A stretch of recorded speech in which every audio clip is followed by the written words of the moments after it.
ನಮಸ್ಕಾರ ಸ್ನೇಹಿತರೆ, ಚಾನಲ್ಗೆ ಸ್ವಾಗತ ಸುಸ್ವಾಗತ. ಸ್ನೇಹಿತರೆ, ರಾಜಕುಮಾರ ಧ್ರುವನ ಬಗ್ಗೆ ಈ ಸಂಚಿಕೆಯಲ್ಲಿ ತಿಳಿಯೋಣ. ಅದಕ್ಕಿಂತಲೂ ಮೊದಲು ಯಾರೆಲ್ಲ ನನ್ನ ಚಾನಲ್ಗೆ ಇನ್ನೂ ಸಬ್ಸ್ಕ್ರೈಬ್ ಆಗಿಲ್ಲ, ಪ್ಲೀಸ್ ನನ್ನ ಚಾನಲ್ಗೆ ಸಬ್ಸ್ಕ್ರೈಬ್ ಆಗಿ ಸ್ನೇಹಿತರೆ. ಪಕ್ಕದಲ್ಲಿ ಕಾಣುವ ಬೆಲ್ ಐಕಾನ್ ಅನ್ನು ಒತ್ತಿ. ಇದರಿಂದ ನನ್ನ ಎಲ್ಲ ನೋಟಿಫಿಕೇಶನ್ ನಿಮಗೆ ಮೊದಲು ಬಂದು ತಲುಪುತ್ತದೆ. ಈ ಸಂಚಿಕೆ ಇಷ್ಟವಾದರೆ ಒಂದು ಲೈಕ್ ಕೊಡಿ, ಹಾಗೂ ನಿಮ್ಮ ಅಮೂಲ್ಯವಾದ ಅನಿಸಿಕೆ ಅಭಿಪ್ರಾಯವನ್ನು ತಪ್ಪದೆ ಕಮೆಂಟ್ ಮೂಲಕ ತಿಳಿಸಿ ಸ್ನೇಹಿತರೆ. ಇದರಿಂದ ನನಗೂ ಸಹ ಉತ್ತಮ ಸಂಚಿಕೆಯನ್ನು ಹೊರತರಲು ಪ್ರೇರಣೆಯಾಗುತ್ತದೆ. ಹಾಗಾದರೆ ಬನ್ನಿ ಸ್ನೇಹಿತರೆ, ರಾಜಕುಮಾರ ಧ್ರುವನ ಬಗ್ಗೆ ಈ ಸಂಚಿಕೆಯಲ್ಲಿ ತಿಳಿಯೋಣ. ಸ್ನೇಹಿತರೆ, ಉತ್ಥಾನಪಾದ ಎನ್ನುವವನು ಒಬ್ಬ ರಾಜ. ಅವನಿಗೆ ಇಬ್ಬರು ಮಡದಿಯರು, ಸುನಿತಿ ಮತ್ತು ಸುರುಚಿ. ಅವನಿಗೆ ಸುರುಚಿಯಲ್ಲಿ ಹೆಚ್ಚು ಪ್ರೀತಿ. ಸ್ನೇಹಿತರೆ, ಸುನಿತಿಯ ಮಗ ಧ್ರುವ ಹಾಗೂ ಸುರುಚಿಯ ಮಗ ಉತ್ತಮ ಕುಮಾರ. ಒಂದು ದಿನ ರಾಜನು ಸುರುಚಿಯ ಮಗನನ್ನು ಪ್ರೀತಿಯಿಂದ ತನ್ನ ತೊಡೆಯ ಮೇಲೆ ಕುಳ್ಳರಿಸಿಕೊಂಡಿದ್ದರು. ಆಗ ಅಲ್ಲಿಗೆ ಕುಮಾರ ಬಂದ. ಅವನಿಗೆ ತಾನು ತಂದೆಯ ತೊಡೆಯ ಮೇಲೆ ಕುಳಿತುಕೊಳ್ಳಬೇಕೆಂದು ಆಸೆಯಾಯಿತು. ಅವನು ಹಾಗೆ ಕುಳಿತುಕೊಳ್ಳಲು ಪ್ರಯತ್ನಿಸಿದ. ಆಗ ಅಲ್ಲಿಗೆ ಬಂದ ಸುರುಚಿಯು, ನಿನಗೆ ರಾಜನ ತೊಡೆಯ ಮೇಲೆ ಕುಳಿತುಕೊಳ್ಳುವ ಯೋಗ್ಯತೆ ಇಲ್ಲ ಎಂದು ಗದರಿಸಿ ಎಳೆದು ಹಾಕಿದಳು. ಅವನ ಮನಸ್ಸು ಚಿಕ್ಕದಾಯಿತು. ತಂದೆಯು ತನ್ನ ವಿಷಯದಲ್ಲಿ ಉದಾಸೀನಾಗಿರುವುದನ್ನು ಕಂಡು ದುಃಖವಾಯಿತು. ಅಳುತ್ತಾ ತಾಯಿಯ ಬಳಿಗೆ ಹೋದ. ಏನು ನಡೆಯಿತೆಂದು ತಿಳಿದಾಗ ಅವಳು, ಮಗು, ಸುರುಚಿಯ ಮಾತು ನಿಜ. ನಿನ್ನ ತಂದೆಗೆ ನಾನು ಅವರ ಹೆಂಡತಿ ಎಂದು ಹೇಳಿಕೊಳ್ಳುವುದಕ್ಕೂ ಇಷ್ಟವಿಲ್ಲ. ನನ್ನ ಅದೃಷ್ಟ ಕೆಟ್ಟದ್ದು. ಭಗವಂತನನ್ನು ಭಕ್ತಿಯಿಂದ ಆರಾಧಿಸು. ಅವನ ಅನುಗ್ರಹದಿಂದ ನಿನ್ನ ಆಸೆ ಸಫಲವಾಗುವುದು ಎಂದಳು. ಸ್ನೇಹಿತರೆ, ಇದೇ ನಿಜವೆಂದು ತಿಳಿದ ಧ್ರುವನು ದೇವರ ಧ್ಯಾನ ಮಾಡಲು ಮನೆಯನ್ನು ಬಿಟ್ಟು ಕಾಡಿಗೆ ಹೊರಟ. ದಾರಿಯಲ್ಲಿ ನಾರದರು ಅವನನ್ನು ಕಂಡರು. ಅವನ ಉದ್ದೇಶವನ್ನು ತಿಳಿದುಕೊಂಡು, ಮಗು, ಕಾಡಿನಲ್ಲಿ ಕ್ರೂರ ಮೃಗಗಳಿರ್ತವೆ. ಧ್ಯಾನದಿಂದ ಭಗವಂತನನ್ನು ಒಲಿಸಿಕೊಳ್ಳುವುದು ಬಹಳ ಕಷ್ಟ. ಮನೆಗೆ ಹಿಂದಿರುಗು, ನೀನು ಇನ್ನೂ ಚಿಕ್ಕವನು ಎಂದು ಹೇಳಿದರು. ಆದರೆ ಧ್ರುವನು ಆ ಮಾತಿಗೆ ಒಪ್ಪದೆ, ಮಹಾತ್ಮರೇ, ನಾನು ಈಗ ಬಯಸುತ್ತಿರುವುದು ನನ್ನ ತಂದೆಯ ಸಿಂಹಾಸನವನ್ನಲ್ಲ, 3 ಲೋಕಗಳಲ್ಲಿಯೂ ಶ್ರೇಷ್ಠವಾದ ಪದವಿಯನ್ನು. ಅದನ್ನು ಭಗವಂತನಿಂದ ಬೇಡಿ ಪಡೆಯುತ್ತೇನೆ. ತಾವು ನನ್ನನ್ನು ಹರಸಬೇಕು ಎಂದ ನಾರದರು ಅವನ ದೃಢ ಮನಸ್ಸನ್ನು, ಗುರಿಯನ್ನು ಮೆಚ್ಚಿ ವಸುದೇವ ಮಂತ್ರವನ್ನು ಹೇಳಿಕೊಟ್ಟ.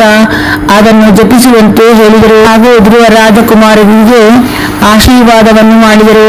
ಧ್ರುವ ರಾಜಕುಮಾರನು ಒಂದೇ ಮನಸ್ಸಿನಿಂದ ವಸುದೇವ ಮಂತ್ರ ಜಪಿಸುತ್ತಾ ದೇವರನ್ನು ಕುರಿತು ತಪಸ್ಸು ಮಾಡಿದ. ಮೊದಲ ತಿಂಗಳು 3 ದಿನಗಳಿಗೆ 1 ಸಲ ಸಿಕ್ಕ ಹಣ್ಣುಗಳನ್ನು ತಿಂದ.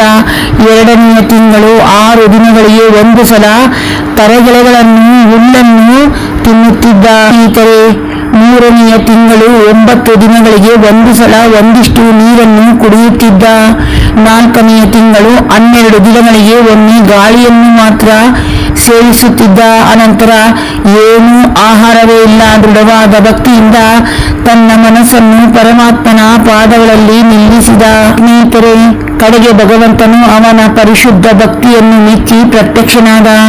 ಧ್ರುವನಿಗೆ ರೋಮಾಂಚನವಾಯಿತು. ಭಗವಂತನ ದರ್ಶನದಿಂದ ಅವನ ಮನಸ್ಸಿನಲ್ಲಿ ದಿವ್ಯ ಜ್ಞಾನವು ಬೆಳಗಿತು. ಧ್ರುವನು ಭಗವಂತನ ಪಾದಗಳಿಗೆ ನಮಸ್ಕರಿಸಿ ಭಗವಂತನನ್ನು ನಿರಂತರವಾಗಿ ಸ್ತುತಿಸತೊಡಗಿದ. ಭಗವಂತನು, ನಿನ್ನ ತಂದೆಯ ರಾಜ್ಯವನ್ನು ಅವನ ನಂತರ ನೀನೇ ಆಳುವೆ. ಅನಂತರ ನಿನಗೆ ಸೂರ್ಯ, ಚಂದ್ರ, ಗ್ರಹ, ನಕ್ಷತ್ರಗಳಿಗಿಂತ ಉನ್ನತ ಸ್ಥಾನವನ್ನು ಕೊಡುತ್ತೇನೆ ಎಂದು ಹೇಳಿ ಅಂತರ್ಧನಾದನು. ಧ್ರುವನು ಕಾಡಿಗೆ ಹೋದ ನಂತರ ಉತ್ಥಾನಪಾದನಿಗೆ ತಾನು ನಡೆದುಕೊಂಡ ರೀತಿ ತಪ್ಪು ಎನಿಸಿತು. ಮಗನು ಕಾಡಿನಲ್ಲಿ ಎಷ್ಟು ಕಷ್ಟ ಪಡುತ್ತಿರುವನು ಎಂದು ದುಃಖವಾಯಿತು. ನಾರದರು ಅವನಿಗೆ ಬುದ್ಧಿ ಹೇಳಿದರು. ಧ್ರುವನು ತಾಯಿಯ ಮನೆಗೆ ಹಿಂತಿರುಗಿದ. ಸುನಿತಿಗೆ ಬಹಳ ಸಂತೋಷವಾಯಿತು, ಸಂಭ್ರಮವೂ ಆಯಿತು. ಮಗನು ಹಿಂತಿರುಗಿದ ಸುದ್ದಿಯನ್ನು ಕೇಳಿ ಉತ್ಥಾನಪಾದನು ಅವನನ್ನು ವೈಭವದಿಂದ ಅರಮನೆಗೆ ಬರಮಾಡಿಕೊಂಡ. ಕೆಲವು ವರ್ಷಗಳ ನಂತರ ಧ್ರುವನಿಗೆ ಪಟ್ಟಾಭಿಷೇಕ ಮಾಡಿ ಉತ್ಥಾನಪಾದನು ತಪಸ್ಸು ಮಾಡಲು ಕಾಡಿಗೆ ಹೋದ.